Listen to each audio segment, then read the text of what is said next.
এই ক্লাসে আমরা হ্যামিল্টনিয়ান ফর্মুলেশন সম্বন্ধে একটু পড়াশোনা করব। ঠিক যতটুকু লাগবে ততটুকুই আমি বলবো, তোমরা একটু মন দিয়ে শোনো। প্রথম কথা হচ্ছে হ্যামিল্টনিয়ান সম্বন্ধে তোমাদের যে প্রথম আইডিয়াটা আসে যেটা হলো টোটাল এনার্জি, কিন্তু সেটা ঠিক নয়। ঠিক নয় মানে হ্যামিল্টনিয়ানের যে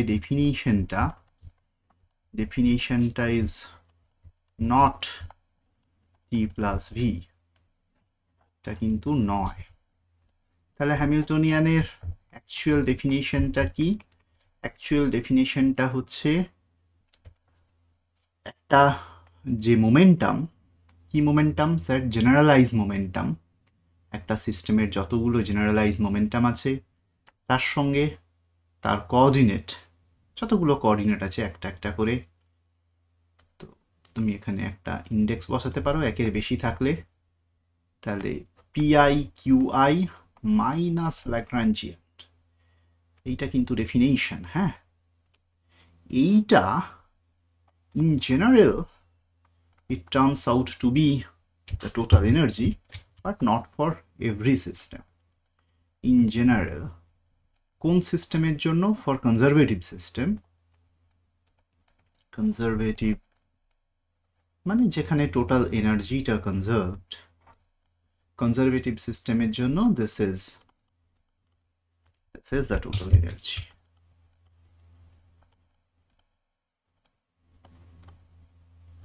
আমরা উদাহরণ সহকারে দেখব, কোনো সমস্যা নেই। হ্যামিল্টনিয়ান কি করে ক্যালকুলেট করতে হয় এবং হ্যামিল্টনস ইকুয়েশন অফ মোশন সেটা আমরা দেখব। কিন্তু আমরা প্রথম একটা এক্সাম্পল দিই। সাপোজ করো a simple particle, a simple pendulum. আগের দিন আমরা করেছিলাম তার হ্যামিল্টনিয়ান করব। এরকম করে সেভাটা দুলছে, এলটা constant, it can come and it can go at any point of time of এখানে এটা হয়ে গেল কোন একটা সময়ে সে যখন থিটা অ্যাঙ্গেলে রয়েছে, তো তার ল্যাগ্রাঞ্জিয়ানটা আমরা ক্যালকুলেট করেছিলাম আগের ক্লাসটা। যদি ল্যাগ্রাঞ্জিয়ানের ক্লাস দেখে না থাকো, প্রথম যদি তুমি এই ক্লাসে এসে থাকো, তো প্রথমেই তুমি ল্যাগ্রাঞ্জিয়ানের ক্লাসটা দেখবে, সেটা না করলে হবে না। তাহলে ল্যাগ্রাঞ্জিয়ানটা এম এল square theta dot square minus, এবারে তার যে পোটেনশিয়াল এনার্জি আমরা ক্যালকুলেট করেছিলাম এখান থেকে ধরেছিলাম এই একদম যেটা লোয়েস্ট ইকুইলিব্রিয়াম পজিশন, সেটাকে আমি রেফারেন্স ফ্রেম ধরেছিলাম, GL মাইনাস cos থিটা। তো এটা আমাদের ছিল ল্যাগ্রাঞ্জিয়ান। বেশ, এইবার তাহলে তার হ্যামিল্টনিয়ানটা কটা জেনারেলাইজ কোঅর্ডিনেট? এখানে একটাই, যেটা থিটা। তাহলে তার হ্যামিল্টনিয়ানটা কত হবে? এগুলো আমাদের অলরেডি জানা। তাহলে পি এর একটাই জেনারেলাইজ মোমেন্টাম, সেটা হচ্ছে এম এল স্কোয়ার। ডেফিনেশনটা আর একবার মনে করিয়ে দিই। পি এর ডেফিনেশন হচ্ছে del l del theta dot, মানে ইন জেনারেল যে কোনো একটা কোঅর্ডিনেটের রেসপেক্টে momentum del l del q dot, এটা ডেফিনেশন অফ জেনারেলাইজড মোমেন্টাম। তো এইখানে হচ্ছে এম এল স্কোয়ার থিটা ডট। বেশ, তাহলে এইবার হ্যামিল্টনিয়ানটা কত? হ্যামিল্টনিয়ানটা এখানে একটাই জিনিস, theta dot into p theta minus l. কেন? একটাই জেনারেলাইজ কোঅর্ডিনেট রয়েছে, ফলে এখানে এই যে সামটা, এই সামটার আর প্রয়োজন পড়ছে না, দুটো তো নেই, একটাই আছে শুধু থিটা। তাহলে এটা এখানে হয়ে গেল, থিটার সঙ্গে ওটা গুণ করে দিলাম, theta into M L square theta dot minus of L minus of half of ml square theta dot minus mgl cos theta. This is turns out to be half of ml square, sorry, theta dot square chilo dot square plus mgl 1 minus cos theta. This is the total energy. But এইটা Hamiltonian নয়, মানে এইটা Hamiltonian, but Hamiltonian is not written in this form. this is h, but h is not written in this form. তাহলে এইখানে একটা মজার গল্প, এইখানটায় অনেকেরই নাম্বার কাটা যাবে। তো this is indeed h, but not final form of h.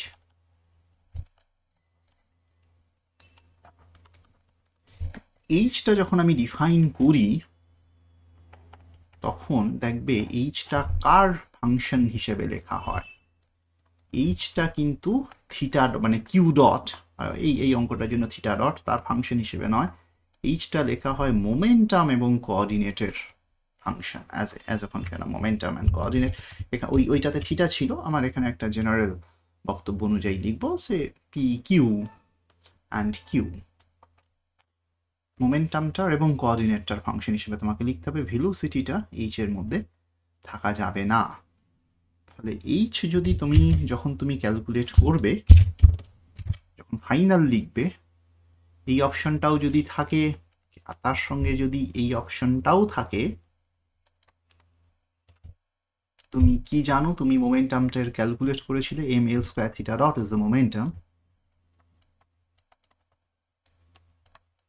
খুব ভালো করে দেখবে, না হলেই নাম্বার কাটা যাবে। তাহলে এখান থেকে থিটা ডটটাকে তোমাকে রিপ্লেস করতে হবে। So we write H as half of m l স্কোয়ারটা লিখে দিলে, থিটা ডটটাকে তুমি রিপ্লেস করে দিলে p theta by m L square তার whole square GL1 minus cos theta, এটা ওর মতোই থাকবে। তাহলে এখানে পি থিটা স্কোয়ার চলে এলো, 2 ইন্টু এম এল স্কোয়ার চলে এলো, plus MGL1 minus cos theta. This is the final form of h as a function of momentum and coordinate.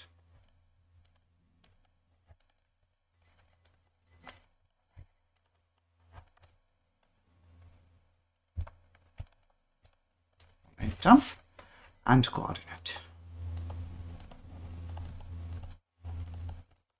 বুঝে গেছো?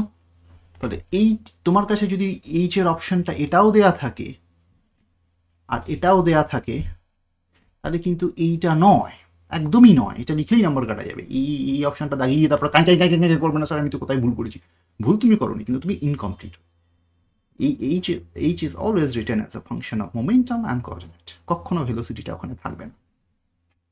এটা অনেকেই জানো না। বহু আমি অনার্সের ছেলেদের ক্ষেত্রে, থার্ড ইয়ারের ছেলেপুলে দেখেছি, এমএসসি ছেলেপুলে দেখেছি, এই জায়গাটা তারা ভুল করে ফেলে। তুমি যদি বলো sir free particle in 1D যদি বলো, কনজারভেটিভ সিস্টেমের কথাই আলোচনা হচ্ছে এখানে সাপোজ করো, তাহলে তার টোটাল এনার্জি তো ঠিক আছে স্যার আমি জানি half of mx dot square ধরো vx, তাহলে এটাই কি হ্যামিল্টনিয়ান? No, absolutely not. তাহলে ল্যাগ্রাঞ্জিয়ানটা তো তুমি অফকোর্স জানো, হাফ অফ m। ল্যাগ্রাঞ্জিয়ানটা কিন্তু as a function of L কিন্তু দেখবে function of Q dot time হতেও পারে, নাও পারে। সো টাইমের ফাংশন থাকলে কনজারভেটিভ সিস্টেম হবে না, আগের দিন একটা উদাহরণে দেখলাম। তো এলটার মধ্যে ভেলোসিটিটা থাকে। তো তুমি এখান থেকে যখন তুমি দেখো pxটা বের করবে হুইচ ইজ mx ডট, তাহলে টোটাল এনার্জিটা লেখার সময় কনজারভেটিভ সিস্টেমে energy is equals to Hamiltonian, so no issues, তুমি ক্যালকুলেটর করে নিতে পারো। সো হ্যামিল্টনিয়ানটা তুমি লিখবে mx dot which is px into x dot, this is px, this is x dot, the definition টা হয়ে গেল minus l, তো এখানে mx dot square minus of half of mx dot square minus v as a function of x, any function, anything. so এটা তোমার এই জিনিসটাই, but লেখার সময় h equals to, তুমি যখন লিখবে তখন কিন্তু x ডটটাকে রিপ্লেস করবে কি দিয়ে না px দিয়ে, তাহলে half of mx dot is to be replaced by px by m তার হোল স্কয়ার প্লাস px, সেটা px square by 2m plus vx। এইটা কিন্তু মোমেন্টাম অফ আ সিম্পল, এটা ফ্রি পার্টিকেল বলা উচিত হয়নি, ফ্রি পার্টিকেল হলে পোটেনশিয়ালটা থাকবে না, particle in one dimension, general particle in one dimension. তো যাই হোক, ফলে এইভাবে তুমি হ্যামিল্টনিয়ানটাকে লিখবে। বিভিন্ন রকম সিস্টেমের তোমাকে হ্যামিল্টনিয়ান বের করতে দিতে পারে, তো যে সিস্টেমে তুমি ল্যাগ্রাঞ্জিয়ান ক্যালকুলেট করতে পারো সেই সিস্টেমে তুমি হ্যামিল্টনিয়ান অবশ্যই ক্যালকুলেট করতে পারবে। আমি প্রবলেম সেট আজকে রাত্রে দেওয়ার চেষ্টা করব, কালকে রাত্রে আমি 2:30 অবধি জেগেছিলাম, সো আজকে আমি নাও পারতে পারি, কালকে আমার সারাদিন ভয়ঙ্কর এনগেজমেন্ট, সো দেরি হলেও হতে পারে মঙ্গলবার অবধি। যদি পেরে যাই তাহলে আমি আজকে রাত্রে অবশ্যই প্রবলেম সেটটাও কমপ্লিট করার চেষ্টা করবো, কিন্তু বুঝতেই পারছো প্রবলেম সেট বানানো খুব সহজ জিনিস নয়। এনিওয়েজ, তো এরপরে আরেকটা খুব ইম্পর্টেন্ট জিনিস, সেটা হচ্ছে হ্যামিল্টনস ইকুয়েশনস অফ মোশন। এইটা খুব ইম্পর্টেন্ট। প্রুফ ছাড়াই আমি বলে দিচ্ছি যে যদি ইফ সিঙ্গেল একটা যদি কোঅর্ডিনেট থাকে, মানে জেনারেলাইজ কোঅর্ডিনেট, কোঅর্ডিনেট বানানটা লিখতে আমার মাঝে মাঝে ভুল হয়ে যাচ্ছে,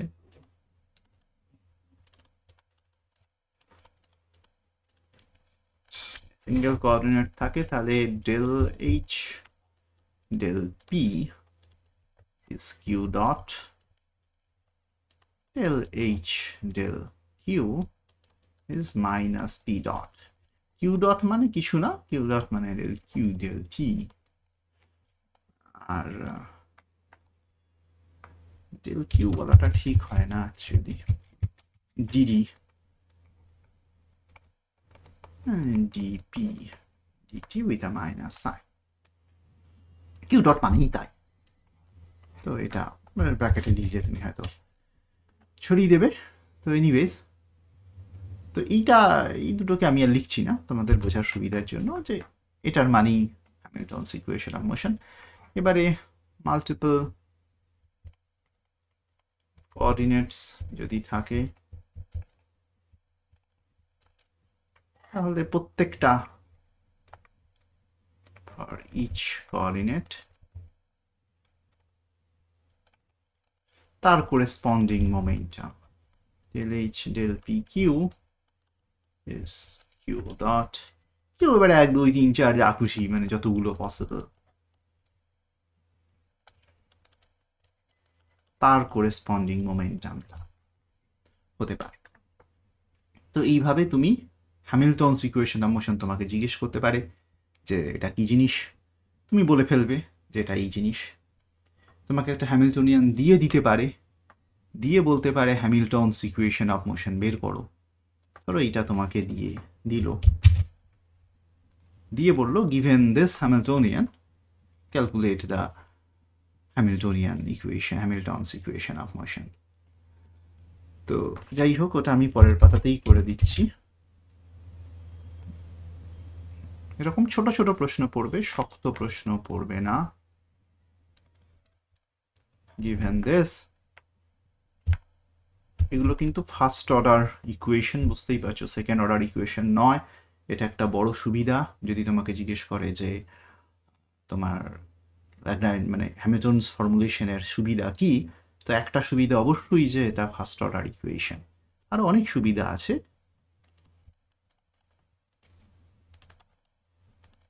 হ্যামিল্টনস ইকুয়েশন অফ মোশন। তো যাই হোক, এটা আমি ক্যালকুলেট করব। তো এখানে সিঙ্গেল কোঅর্ডিনেট একটাই রয়েছে, তাহলে তুমি যেটা করতে হবে, del h del theta is minus p theta dot, del h del p theta is theta dot, এই তো ইকুয়েশন। তাহলে এখান থেকে আমি কি পাই, del h del theta, দেখো এখানে থিটা কোথায় আছে, থিটা একমাত্র এখানে আছে, তাহলে mgl, এখানে মাইনাস কস থিটার জায়গায় করে দিলে হবে সাইন থিটা, সেটা হয়ে যাবে minus P theta dot, R del h del p theta is nothing but p theta by ml square, এটা হয়ে যাবে থিটা ডট। দেখো তুমি খুব সিম্পল দুটো ইকুয়েশন পেয়েছো, এই দুটোই হ্যামিল্টনস ইকুয়েশন অফ মোশন। স্যার এখান থেকে আমি কি বুঝলাম, এটা কি আমার নিউটনস লয়ের ইকুয়েশনটা দেয়? হ্যাঁ, অ্যাকচুয়ালি ওটাই দেয়। তুমি এখান থেকে যেটা পাও সেটা হচ্ছে যে পি থিটা ডেফিনিশনটা পেয়ে যাও, যে মোমেন্টামটা, জেনারেলাইজ মোমেন্টামটা এইটা। আর এখান থেকে তুমি অ্যাকচুয়ালি নিউটনস ওই মাস ইন্টু অ্যাক্সিলারেশন ওই জিনিসটা পাও। স্যার এই দুটো জিনিসকে কি আবার এক্সট্রা করে সলভ করে নিউটনস ফর্মে নিয়ে যেতে বলবে? আনলাইকলি, তাহলে জিনিসটা একটু বড় হয়ে যাবে। যদি বলে তাহলে তোমাকে করতে হলেও হতে পারে এটা, কিন্তু আমার মনে হয় না যে খুব শক্ত জিনিসে যাওয়ার চেষ্টা করবে। এরা একটা ওভারভিউ পাওয়ার চেষ্টা করে, মানে দেখার চেষ্টা করে যে তুমি বেসিক জিনিসগুলো পাচ্ছ কিনা। আর খুব বেশি সময় তো তোমাকে দেবে না, ফলে তোমাকে হয়তো এইটুকুর মধ্যেই সীমাবদ্ধ থাকতে হতে পারে। এবারে স্যার সলভ করব কি করে? এই পি থিটার ভ্যালুটা তুমি ওখানে নিয়ে বসিয়ে দেবে। মোর সলভ, যে এখান থেকে এরপর তুমি এখান থেকে কি পেতে পারো। তো তুমি যদি পুরো সলভটা করতে চাও, যদি কখনো পড়ে, ধরো এটা 1 নম্বর বললাম, এটা 2 নম্বর বললাম, যে take value of p theta from 2 and replace in 1, কোনো অসুবিধা নেই।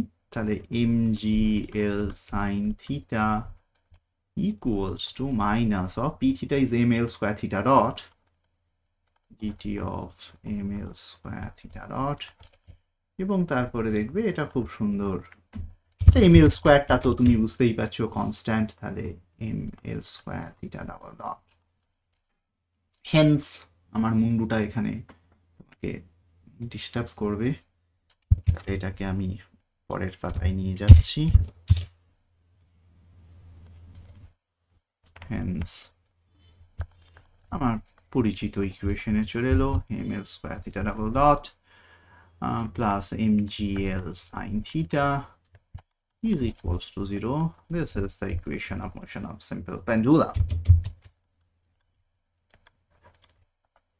Motion of simple pendulum.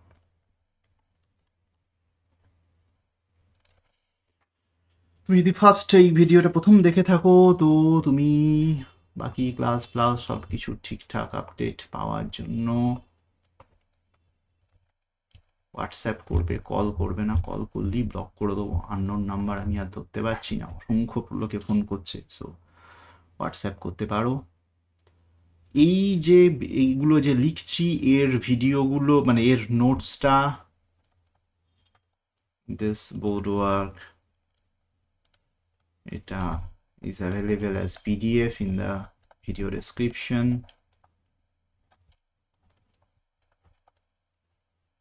R problem set আমি এটাতেও আপলোড করে দেবো। আর যদি তুমি এই ভিডিওর নিচে প্রবলেম সেট দেখতে না পাও, তাহলে বুঝবে তখন আপলোড হয়নি। আর আমি যখন প্রবলেম সেটটা আপলোড করব, সেটার জন্য আরেকটা সেপারেট ভিডিও বানাবো, যে জাস্ট কি প্রবলেম আছে না আছে একটা ওভারভিউ দেওয়ার জন্য। তাহলে এইটা পাবে, আর problem set at next video। তুমি যদি ল্যাগ্রাঞ্জিয়ান দেখে না থাকো, তাহলে ল্যাগ্রাঞ্জিয়ান তুমি অবশ্যই দেখবে। তাহলে স্যার হ্যামিল্টনিয়ান থেকে প্রশ্ন কি? প্রশ্ন এইটুকুই, মানে এইটুকুর মধ্যেই প্রশ্ন। স্যার পয়জো ব্র্যাকেট ক্যানোনিক্যাল ট্রান্সফরমেশন পড়তে হবে না, একদম ইগনোর করে দাও, ওইসব কাটিয়ে দাও। যদি মানে এত কিছু তো পড়া যায় না, হ্যামিল্টন ফর্মুলেশন একটা মোটা বই বানানো সম্ভব। তো তোমাদের কাছ থেকে যা এক্সপেকটেশন, যারা প্রশ্ন বানাবে তাদের এক্সপেকটেশন খুব বেশি থাকবে না। আমার রেকর্ডিং ঠিকঠাক হচ্ছে? হ্যাঁ, এই ক্লাসটাকে আমি খুব বড় করতে চাই না। তো যাই হোক, ফলে তোমার কাছে বক্তব্য এইটুকুই, হ্যামিল্টনিয়ান ডেফিনিশন, হ্যামিল্টনিয়ান কী করে ক্যালকুলেট করতে হয় ফর সাম সিম্পল সিস্টেমস, আর হ্যামিল্টনিয়ান কীভাবে লিখতে হয় মোমেন্টামের আকারে, হ্যামিল্টনস ইকুয়েশন অফ মোশনটা কি, হ্যামিল্টনস ইকুয়েশন অফ মোশন কীভাবে given Hamiltonian, how to calculate the Hamilton's equation of motion, এবং সেখান থেকে if required final equation of motion of the system. বেশ, এইটা গেল। এছাড়া আর কিছু জানতে হবে? হ্যাঁ স্যার, হ্যাঁ, এছাড়া আরও কিছু কিছু জিনিস জানতে হবে, ছোট্ট ছোট্ট, খুব ডিপে যাচ্ছি না। ল্যাগ্রাঞ্জিয়ান মেকানিক্স এবং হ্যামিল্টনিয়ান মেকানিক্সের একটা খুব ইম্পর্ট্যান্ট কনসিকুয়েন্স হচ্ছে সিমেট্রি অ্যান্ড কনজারভেশন। এইটা আমি খুব বেশি প্রুফ না করে আমি কিছু গল্পের আকারে বলে দিচ্ছি যে আমরা নেচারে বেসিক তিনটে সিমেট্রি দেখতে পাই, সিমেট্রি কনজারভেশন দেখতে পাই। সেইগুলোর কথা একটু বলবো। এক হচ্ছে লিনিয়ার মোমেন্টাম,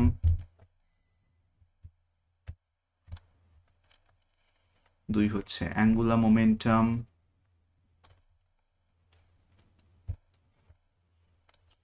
আর তিন হচ্ছে এনার্জি। নিউটনিয়ান ফর্মুলেশনে এই তিনটে জিনিস কনজার্ভড কোয়ান্টিটি তো বেরিয়েই ছিল। হ্যাঁ, অফকোর্স সব সিস্টেমের জন্য নয়, ডিসিপেটিভ মানে এনার্জি ফর কনজারভেটিভ সিস্টেম মানে একটা পার্টিকুলার টাইপ অফ সিস্টেম যেখানে এনার্জি লস হয় না, কোনো ফ্রিকশনাল জাতীয় ফোর্স নেই, সেখানে energy conserve. Angular momentum conserve যখন টর্ক নেই, লিনিয়ার মোমেন্টাম কনজার্ভ যখন কিনা কি নেই যখন কিনা ফোর্স নেই, এক্সটার্নাল ফোর্স থাকলে তো ভেলোসিটি বাড়তে থাকবে। তো যাই হোক, conserved when no force, conserved when no torque, conserved when no frictional type of force.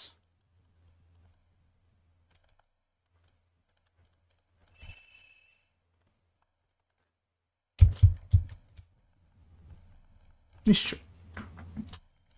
এইবার এটার সঙ্গে কিছু বেসিক সিমেট্রির সম্পর্ক রয়েছে। স্যার কি স্যার সিমেট্রি বলছেন? একটু মন দিয়ে শোনো, গল্পের মতো। যে নেচারের লগুলো এখানে যেমন, আমার এখানে যেমন, তোমার ওখানেও তেমন, গ্যালাক্সির অন্য একটা গ্যালাক্সিতে অ্যান্ড্রোমিডাতে চলে গেলেও তেমন। This is called translational symmetry. The laws of nature are same everywhere. If you get a linear translation, এখান থেকে ওখানে সরিয়ে নিয়ে গেলে একটা সাট করে, তাহলে নেচারের ল সমান। নেচার লুকস আইসোট্রপিক, মানে তুমি এই সোজা তাকে, তোমার নাক বরাবর সোজা চলতে থাকলে নেচারকে যেমন দেখবে, তুমি তোমার ডান হাত বরাবর চলতে থাকলেও নেচারকে তেমন দেখবে, বাঁ হাত বরাবর চলতে থাকলেও নেচারকে তেমন দেখবে, আকাশ উপর দিকে উঠলেও তেমন দেখবে, নিচের দিকে থাকলেও তেমন দেখবে। The laws of nature are isotropic in principle, and law of nature are time invariant, most likely. এখন অবধি তাই জানি আমরা যে law of nature universe starting এর জাস্ট পরেই, তার আগে কি ছিল ওই জন্য, ইউনিভার্স স্টার্টিং এর জাস্ট পরেই মোটামুটি নেচারের ল যা ছিল আজও তাই আছে। মানে 1000 বছর আগেও ফিজিক্সের ল যা ছিল, আজ থেকে 1 লক্ষ বছর পরেও ফিজিক্সের ল তাই থাকবে। So it's a time translation, যে নেচারের লটা সময়ের রেসপেক্টে বদলে যায় না। তো এই জিনিসটাকে আমি এই জিনিসগুলোর সঙ্গে এই কনজারভেশনের একটা সম্পর্ক রয়েছে। হ্যাঁ, তো এইটা আমাদের জানা উচিত। উইদাউট এনি প্রুফ আমি বলে দিচ্ছি যে কি সিমেট্রি, এক একটা সিমেট্রির কনসিকুয়েন্সেস।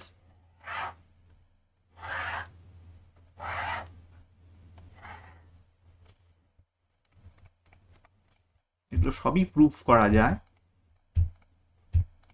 করাচ্ছি না, দরকার নেই। এমএসসিতে তোমরা করেছো, কেউ অনার্সে করানো হয় না, সেই জন্য খুব বেশি অনার্সের থেকে বেরোচ্ছি না। এমএসসিতে তো অনেক কিছুই করানো হয়, সেই একই লজিকে আমি পয়জো ব্র্যাকেটেও দিলাম না। তো সিমেট্রি কি সিমেট্রি না এটা ট্রান্সলেশনাল সিমেট্রি বলে। মানে এটা বেসিক গল্পটা হচ্ছে ওইটাই, নেচারের ল এখানে যা তোমার ওখানেও তাই, অ্যান্ড্রোমিডাতেও তাই। একটু গল্পের মতো করে বললাম, এতটাও গ্লোবাল ব্যাপারটা নয়, খুবই local space time rotational symmetry. এরকম করে ঘোরালেও তুমি নেচারের ল বদলায় না। আর এটাকে হচ্ছে টাইম ট্রান্সলেশনাল সিমেট্রি।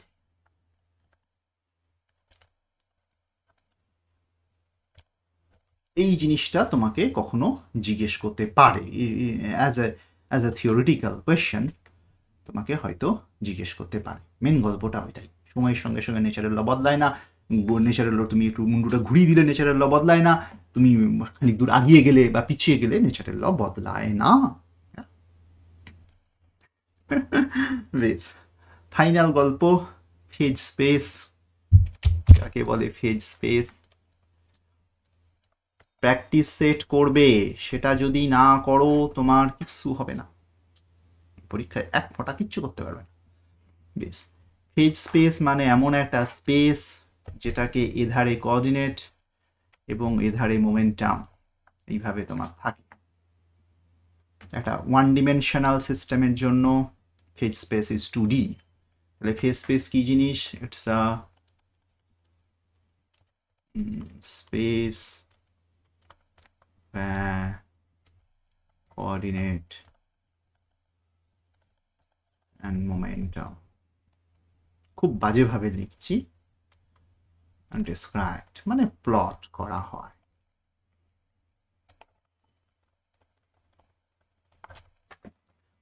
মানে কি, ধরো তোমার একটা অরিজিন, এখানে কিউ 0, পিকিউ এদিকে পিউ, এদিকে কিউ, এদিকে পিকিউ, এখানে এটা 0 0। এবারে তুমি ধরো 1D পার্টিকেল, এটা 1D, সেই জন্য এর কিউ এবং পিকিউ যদি একটা 2D প্লট তোমাকে দেবে। কীরকম স্যার? না, 1D সিস্টেমের একটাই কোঅর্ডিনেট এক্স অ্যাক্সিস বরাবর নড়ে চড়ে বেড়াচ্ছে, আর পিকিউ মানে তার মোমেন্টাম। এবারে এই ফেজ স্পেসের বিভিন্ন পয়েন্টগুলো এক একটা বস্তুর বিভিন্ন অবস্থাকে বোঝায়। যেমন ধরো জাহিরুদ্দিন স্যার কোথায় আছেন? না তিনি ঘরে আছেন। কি করছেন? না চুপ করে বসে আছেন।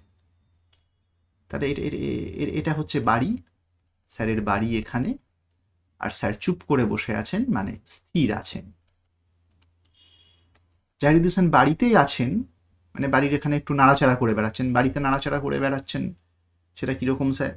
নাড়াচাড়া করে বেড়ালে তিনি একটু পজিশনটা একটু নাড়াচাড়া করবে, আর মোমেন্টামটা তাহলে একটু কখনো বেশি হবে, কখনো কম হবে, কখনো বেশি হবে, কখনো কম হবে। ফলে তখন একটা জাহিরুদ্দিন স্যারের একটা স্পেস তৈরি হবে, ঘোরাফেরা করে বেড়াচ্ছেন উইথ সাম মোমেন্টাম। এবারে মোমেন্টামটা মানে কি বলে, বেশি হতে পারে, কম হতে পারে, ফলে এটাকে এইটুকু না হলে আরও বড় হতে পারে। মানে ধরো এই পয়েন্টটা, স্যার আছেন বাড়িতে কিন্তু স্যার একটা ভেলোসিটি, পজিটিভ ভেলোসিটি নিয়ে যাচ্ছেন। স্যার আছেন বাড়িতে কিন্তু স্যার একটা নেগেটিভ ভেলোসিটি নিয়ে যাচ্ছেন। স্যার আছেন স্কুলে, তার স্কুল ধরো এখানে উইথ আ নেগেটিভ ভেলোসিটি, মানে স্কুল থেকে বাড়ির দিকে আসছেন। একটা পজিটিভ ভেলোসিটি, স্যার বাড়ি থেকে স্কুলের দিকে যাচ্ছেন, স্কুলের আর একটু কাছাকাছি, বাড়ি থেকে আর একটু দূরে সরে গেছেন। মানে all this, each and every point represents a coordinate and a momentum. In a phase space, each point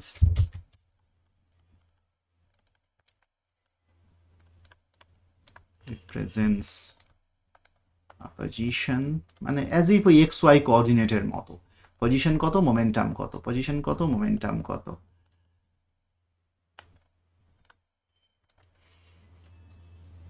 এইবার এই সবগুলো বললাম কেন? এটা একটা ছত্রভঙ্গ সিস্টেম, এখানে ফোর্স আছে, ফোর্স নেই, সরছেন, দাঁড়াচ্ছেন, থামছেন, কমপ্লিকেটেড সিস্টেম। তোমাকে এত কমপ্লিকেটেড সিস্টেমের ফেজ স্পেস ভাবার দরকার নেই, খুব সিম্পল জিনিসের কথা ভাবো। ধরো free particle, no force. Free পার্টিকেলের যদি কোনো ফোর্স থাকে না, তাহলে সে মানে সে যে কোনো একটা মোমেন্টাম নিয়ে সে এধার থেকে এধারে বেরিয়ে যাচ্ছে। তো তার ফেজ ডায়াগ্রাম তুমি আঁকতে পারো, কিউ পি কিউ, এরকম একটা অ্যারো দিয়ে দিলাম। এটা ফ্রি পার্টিকেল, এখান থেকে এটার মানে তার মোমেন্টামের কোনো পরিবর্তন হচ্ছে না, মোমেন্টাম ফিক্স, সে এখান থেকে এই দিকে যাচ্ছে। হয়তো উল্টোটাও হতে পারে, সে নেগেটিভ কিউ থেকে ওই ধার থেকে। এবারে অ্যারোটা এই দিকে কেন দিলাম? দেখো, তোমার যদি মোমেন্টামটা পজিটিভ থাকে, তার মানে তোমাকে বুঝতে হবে যে তার ভেলোসিটিটা পজিটিভ, মানে সময়ের সঙ্গে সঙ্গে বাড়ছে। পজিটিভ ভেলোসিটি মানে জেনারেলি বুঝতে হবে যে নেগেটিভ থেকে সে পজিটিভের দিকে পজিশনটা এগোচ্ছে। টাইমের সঙ্গে সঙ্গে তার পজিশনটা পজিটিভ পজিটিভ পজিটিভ এগোচ্ছে এগোচ্ছে এগোচ্ছে। স্যার বুঝতে পারলাম না, একটু ভেবে দেখো। এটা হচ্ছে পজিটিভ ভেলোসিটি, এটা হচ্ছে নেগেটিভ ভেলোসিটি।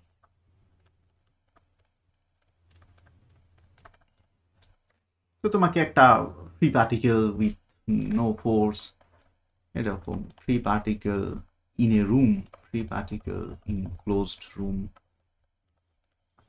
ক্লোজ রুম মানে ক্লোজড ওয়েল, এই আর কি, মানে একটা রুমের মধ্যে ফ্রি পার্টিকেল ঘুরে বেড়াচ্ছে, তাহলে কি হবে, সে খানিক দূর গিয়ে সে দুপ করে তার ডিরেকশনটা চেঞ্জ করে দেবে, এরকম গেল, একটু ভেবে দেখবে, দুই একটা বলে দিচ্ছি, এগুলো হ্যামিল্টনিয়ান ফর্মুলেশনের মধ্যে ফেজ স্পেস তার অঙ্গাঙ্গি পার্ট, তো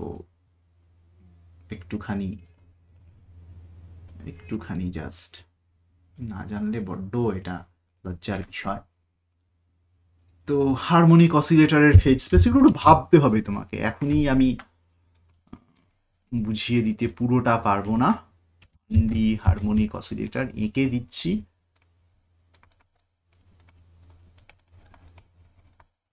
মানে either simple pendulum or spring vibrate করছে, অর এই জাতীয় সিস্টেম, পেন্ডুলাম নাড়াচাড়া করছে, এই জাতীয় সিস্টেমের ফেজ স্পেস একটা ইলিপ্টিক্যাল হবে, এর অ্যারোটা কিন্তু এইভাবে থাকবে, তুমি এটাকে থিটা আর এটাকে পি থিটা ভাবতে পারো। তো যাই হোক, থিঙ্ক হোয়াই দিস ইজ, এইটা আমি তোমার উপর তোমার হোমওয়ার্ক দিলাম, ভিডিও পজ করো, থিঙ্ক হোয়াই। বেশ, 1D ড্যাম্পড হলে 1D ড্যাম্পড হারমোনিক অসিলেটর, পরের পাতায় নিয়ে যাই ভাই, পাতার আমার এখানে কোনো অভাব নেই, দেখেছো গ্রুপ হয়ে গেছে।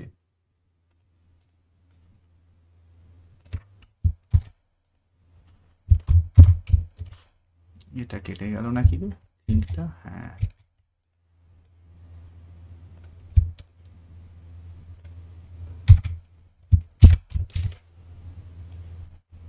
One D damped harmonic oscillator হলে কি হবে,